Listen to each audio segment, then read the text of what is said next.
Mga kapuso, 2 araw bago magpasko ay marami pang ang naghahabol na makauwi sa kanilang mga probinsya mula rito sa Davao City Overland Transport Terminal. Maaga pa lang, mahaba-haba na ang pila papasok sa Davao City Overland Transport Terminal ng mga pasaherong papauwi sa kanilang mga probinsya. Ginamit na ng Task Force Davao ang 2 baggage X-ray scanner upang mas mabilis ang inspeksyon ng mga dalang bagahe.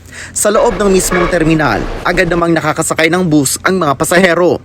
Ayon sa iilang pasahero, maaga silang babiyahe, lalo na yung may mga dalang bata, upang hindi na makipagsabayan sa dagsa ng mga pasahero mamayang hapon.